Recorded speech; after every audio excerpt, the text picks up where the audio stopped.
क्या आपने कभी रुककर उस आवाज के बारे में सोचा है जो आपके दिमाग में गूंजती है?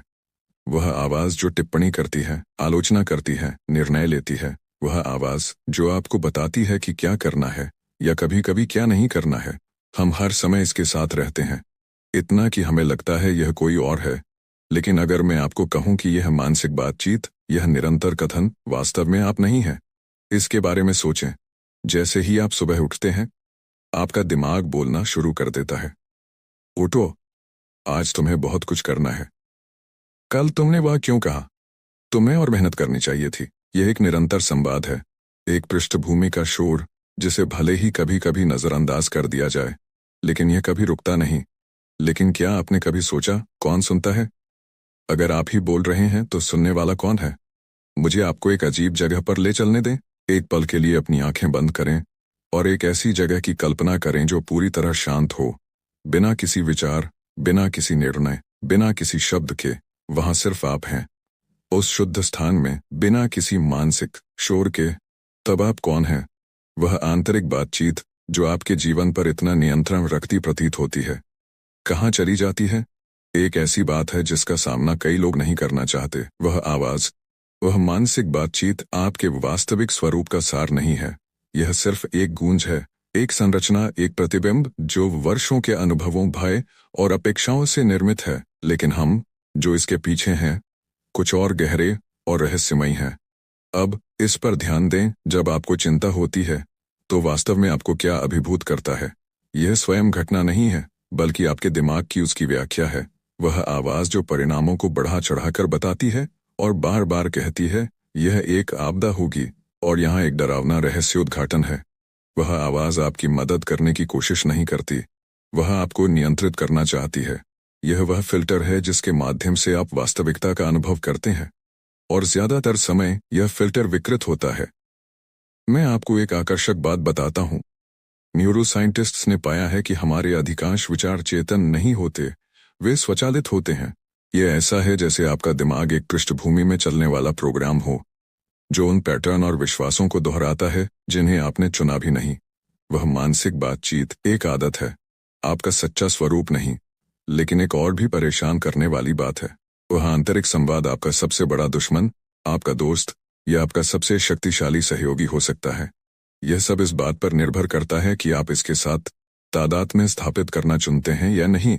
क्योंकि असली जाल यह विश्वास करना है कि वह आवाज ही आप हैं, जबकि वास्तव में आप उससे कहीं अधिक हैं। आप वह दृष्टा हैं, वह मूक साक्षी जो निरंतर बकबक के पीछे खड़ा है। उन पलों के बारे में सोचें जब आपने सबसे अधिक दुख झेला। क्या यह सच नहीं कि अधिकांश दर्द उन विचारों से आया जो उत्पन्न हुए, जैसे विचार यह कभी बेहतर नहीं होगा या मैं पर्याप्त नहीं हूं? वह मानसिक बातचीत कहानियां बनाती है, और वे कहानियां यह तय करती हैं कि आप दुनिया को और स्वयं को कैसे देखते हैं। लेकिन यहाँ कुंजी है, आप वे कहानियां नहीं हैं। प्राचीन संस्कृतियों ने इस रहस्य को सदियों से समझा है। उदाहरण के लिए, बौद्ध धर्म में सिखाया जाता है कि दुख उन विचारों से जुड़ाव के कारण उत्पन्न होता है। ध्यान, एक प्राचीन प्रथा, उस आंतरिक बातचीत को देखने और उसके साथ तादात्म्य न करने का एक अभ्यास है। क्योंकि जिस क्षण आप हर उत्पन्न होने वाले विचार पर प्रतिक्रिया देना बंद करते हैं, आप स्वयं को मुक्त कर लेते हैं। लेकिन इस स्वतंत्रता का अनुभव करने के लिए आपको सन्यासी होने की जरूरत नहीं है। आपको बस रुकना और निरीक्षण करना है। अगली बार जब कोई नकारात्मक विचार आए, रुकें, खुद से पूछें, क्या यह वास्तविक है या क्या यह सिर्फ मेरा दिमाग मेरे साथ खेल रहा है? ऐसा करने से आप उस जादू को तोड़ना शुरू करते हैं, उस भ्रम को खत्म करते हैं कि आपकी मानसिक बातचीत ही आपकी संपूर्णता है। मैं चाहता हूं कि आप कुछ याद रखें। आप वह आवाज नहीं है, आप वह हैं जो उसे सुनता है। और उस क्षण में जब आप उससे अलग होते हैं, आप अपने जीवन का नियंत्रण वापस लेना शुरू करते हैं। क्योंकि असली जादू तब होता है जब आप अपनी बनाई कहानियों में फंसना बंद करते हैं और एक गहरे, अधिक प्रामाणिक स्थान से जीना शुरू करते हैं। इस वीडियो के दौरान हम यह पता लगाएंगे कि मानसिक बातचीत कैसे नियंत्रण लेती है, यह हमारी धारणा को कैसे विकृत करती है, और सबसे महत्वपूर्ण, हम इससे कैसे मुक्त हो सकते हैं। क्योंकि अपनी शक्ति को पुनः प्राप्त करने का पहला कदम यह महसूस करना है कि वह आवाज आप नहीं है। और जब आप ऐसा कर लेते हैं तो आप संभावनाओं की एक दुनिया की खोज करेंगे। क्या आप इस अनजान यात्रा के लिए तैयार हैं? मेरे साथ बने रहें। इस वीडियो के अंत तक आप न केवल अपने दिमाग की आवाज़ को पहचानना सीखेंगे, बल्कि यह भी समझेंगे कि अपने सच्चे स्वरूप से कैसे जुड़ना है। और मुझ पर विश्वास करें, उस शांति में जो आपको मिलता है वह आपकी कल्पना से कहीं अधिक महान है। सच्चा रहस्य सितारों में या गहरे समुद्रों में नहीं है, यह हमारे अपने दिमाग में है। उस आवाज़ में जो कभी रुकती नहीं, वह आवाज़ जो बयान करती है, निर्णय लेती है, तुलना करती है, याद करती है और योजना बनाती है। लेकिन मुझे बताइए, क्या आपने कभी सोचा कि यह कहाँ से आती है? यह कभी कभी आपको क्यों तोड़ देती है, या इससे भी बदतर यह आपको अक्सर बेहतर क्यों जानती प्रतीत होती है? मैं कुछ ऐसा बताने जा रहा हूं जो आपके जीवन को देखने का तरीका बदल सकता है। वह मानसिक बातचीत जो इतनी परिचित लगती है, आप नहीं हैं, लेकिन यह इतने समय से आपके साथ है कि आपने इसे स्वयं मान लिया है। क्या यह परेशान करने वाला नहीं है? यह ऐसा है जैसे आप अपने अंदर एक अजनबी के साथ रह रहे हों, कोई जो आपकी आवाज में बोलता है, आपकी यादों और इच्छाओं का उपयोग करता है, लेकिन गहराई में सिर्फ एक धोखेबाज है। कल्पना करें कि आप एक दोस्त के साथ एक कमरे में हैं। यह दोस्त कभी बोलना बंद नहीं करता। वे आपको बताते हैं कि आपने कल क्या गलत किया, आप कल क्या बेहतर कर सकते हैं, और वे सुनिश्चित करते हैं कि आपको आपके हर असफलता की याद दिलाई जाए। आप इसे कब तक सहन कर सकते हैं, इससे पहले कि आप थक जाएं? अब सोचें कि वही आवाज़ आपके दिमाग में रहती है, और सबसे बुरी बात यह है कि आप इसे बिना सवाल किए सुनते हैं, जैसे कि यह जो कुछ कहता है वह पूर्ण सत्य हो। लेकिन यहाँ रहस्य है, उस आवाज़ का कोई वास्तविक शक्ति नहीं है। जब तक आप उसे शक्ति न दें, हर बार जब आप उसकी आलोचना स्वीकार करते हैं, हर बार जब आप उसकी चिंताओं या भय में खो जाते हैं, आप उसे ताकत देते हैं। हालांकि इससे बाहर निकलने का एक रास्ता है। आप इसे देखना, इसे निष्क्रिय करना और अंत में इसे शांत करना सीख सकते हैं। मैं आपको एक कहानी सुनाने जा रहा हूं। यह एक महिला अन्ना के बारे में है। अन्ना की जिंदगी बाहरी तौर पर एकदम सही थी। एक अच्छी नौकरी, दोस्त और एक ऐसा परिवार जो उससे प्यार करता था। लेकिन हर रात जब वह सोने जाती थी, वह आवाज प्रकट होती थी। यह उसकी असुरक्षाओं को फुसफुसाती थी और उसे उसकी गलतियों की याद दिलाती थी। तुम पर्याप्त नहीं हो, यह कहती थी। तुम कभी नहीं हो सकोगी। और अन्ना ने इस पर विश्वास किया। वह आवाज उसे नियंत्रित करती थी, उसकी शांति चुराती थी और उसे संदेह और आत्म आलोचना के चक्र में फंसाए रखती थी। एक दिन अन्ना ने फैसला किया कि वह इस तरह नहीं जी सकती। उसने खोज शुरू की, जवाबों की तलाश की, और तभी उसे कुछ ऐसा मिला जिसने सब कुछ बदल दिया। वह आवाज नहीं थी।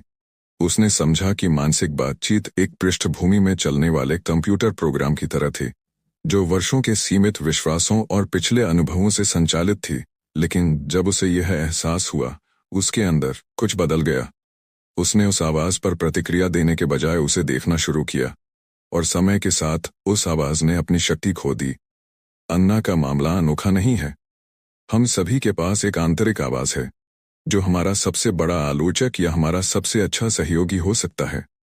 लेकिन चाल यह सीखने में है कि उससे दूरी कैसे बनानी है, क्योंकि जितना अधिक स्थान आप उस आवाज को देते हैं, उतना ही कम स्थान आपके सच्चे स्वरूप के लिए बचता है। वह जो शांति में है, वह जो बिना बताए सही को जानता है।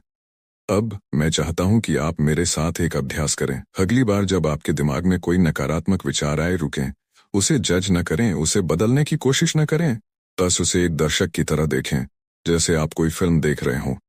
खुद से पूछें, यह विचार कहाँ से आया? क्या यह वास्तव में मेरा है या यह सिर्फ अतीत की गूंज है? आपको जो मिलेगा उससे आप आश्चर्यचकित होंगे। कई बार वे विचार बिल्कुल बेतुके होते हैं। वे हवा में उड़ते पत्तों की तरह हैं, बेकार, क्षणभंगुर। इस मानसिक बातचीत से मुक्त होने की कुंजी उससे लड़ना नहीं है, बल्कि उसके साथ तादात्म्य करना बंद करना है। जब आप उस आवाज से अलग हो जाते हैं, तो आपको एहसास होता है कि आप अपने विचारों से कहीं अधिक हैं।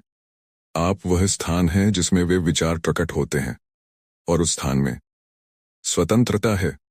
इसके बारे में सोचें, अगर वह आवाज वास्तव में आप होती, तो आप उसे देख नहीं पाते, आप उसे सवाल नहीं कर पाते। लेकिन आप ऐसा करते हैं, है ना? यह अंतिम प्रमाण है कि आप दृष्टा हैं, ना कि वह जो देखा जा रहा है। और यह साधारण दृष्टिकोण का बदलाव आपके जीवन को बदलने की शक्ति रखता है। तो आप वास्तव में कौन हैं? यही वह सवाल है जो हमें यहाँ लाया है। और अब आपके दिमाग के अंधेरे कोनों की इस यात्रा के बाद, मुझे उम्मीद है कि आपने कुछ मूलभूत समझना शुरू कर दिया है। आप वह मानसिक बातचीत नहीं है, आप उससे कहीं अधिक हैं। वह आवाज़ जो आपको बताती है कि आपको क्या होना चाहिए, आपने क्या गलत किया, या आपको किससे डरना चाहिए। आप वह स्थान हैं जहां वह आवाज़ उत्पन्न होती है। आप वह मूक द्रष्टा हैं जो निरंतर शोर के बावजूद हमेशा वहां मौजूद है।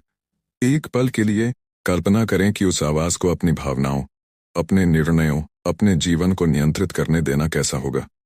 क्या आप उस बोझ को महसूस करते हैं जिसे आप छोड़ सकते हैं? यह आपके विचारों का अंत नहीं होगा, क्योंकि सोचना स्वाभाविक है, लेकिन यह उन विचारों के आपके ऊपर नियंत्रण का अंत होगा। मैं चाहता हूं कि आप कुछ शक्तिशाली याद रखें। आपको वह सब कुछ मानने की जरूरत नहीं है जो आप सोचते हैं, क्योंकि वास्तव में आप अपने विचारों का योग नहीं है। आप वह चेतना है जो उन्हें देखती है, और वह चेतना स्वतंत्र है। वह हमेशा से थी, वह बस आपके इस एहसास का इंतजार कर रही थी। अब से जब भी वह आवाज़ कुछ ऐसा फुसफुसाए जो आपको खुद पर संदेह कराए, जो आपके डर को जागृत करे या आपको छोटा महसूस कराए, रुकें, सांस लें और जोर से कहें, मैं वह आवाज़ नहीं हूं, मैं वह हूं जो उसे सुनता है। क्योंकि यह साधारण अलगाव का कार्य आपको वह शक्ति वापस देगा जिसे आप शायद नहीं जानते थे कि आपने खो दिया था। मानसिक बातचीत एक किताब के कथावाचक की तरह है। यह आपके जीवन की कहानी को कई तरह से बयान कर सकती है। यह सब कुछ को एक दुखद नाटक या एक महाकाव्य साहसिक कार्य की तरह बना सकती है। लेकिन आप लेखक हैं। आप तय करते हैं कि आप उस आवाज़ को आपको गुलाम बनाने देंगे या आप कथन का नियंत्रण ले लेंगे। तो अब जब हम इस यात्रा के अंत तक पहुंच चुके हैं, मैं आपको एक विचार के साथ छोड़ना चाहता हूं। अगली बार जब आप अपने विचारों में फंस जाएं, खुद से पूछें, कौन सुन रहा है? यह सवाल, भले ही साधारण हो, आपके उस मानसिक सम्मोहन से बाहर निकालने की शक्ति रखता है जिसमें हम में से कई जीते हैं। और धीरे धीरे आप जीवन को पूरी तरह अलग तरीके से देखना शुरू करेंगे। अलविदा कहने से पहले मैं आपसे एक परेशान करने वाला सवाल पूछना चाहता हूं, जिसका जवाब मैं चाहूंगा कि आप टिप्पणियों में दें। अगर वह आवाज़ आप नहीं हैं, तो आप वास्तव में कौन हैं? मैं चाहता हूं कि आप नीचे टिप्पणियों में अपना जवाब छोड़ें। यह मायने नहीं रखता कि यह संक्षिप्त है या विस्तृत। इसे दिल से लिखें, क्योंकि यह स्थान खोजियों का समुदाय है। आप जैसे लोग जो मानव मन के सबसे गहरे कोनों की खोज कर रहे हैं। और अगर यह यात्रा आपके साथ गूंजी है, अगर इसने आपको सोचने पर मजबूर किया, या कम से कम कुछ ऐसा सवाल उठाया जिसे आप पहले सच मानते थे, इस चैनल को सब्सक्राइब करें। यह उन बेचैन दिमागों के लिए एक आश्रय है जो सतह से परे जवाबों की खोज में हैं।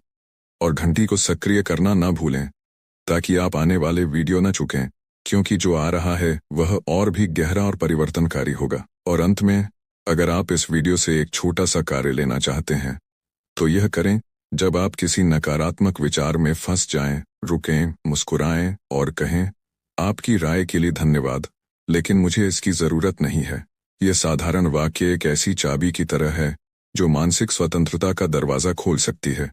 याद रखें, आपके विचारों का गड्ढा आपको परिभाषित नहीं करता। आप वह हैं जो तय करता है कि किनारे पर रहना है या स्वतंत्रता की ओर कदम बढ़ाना है। अगले वीडियो में मिलते हैं।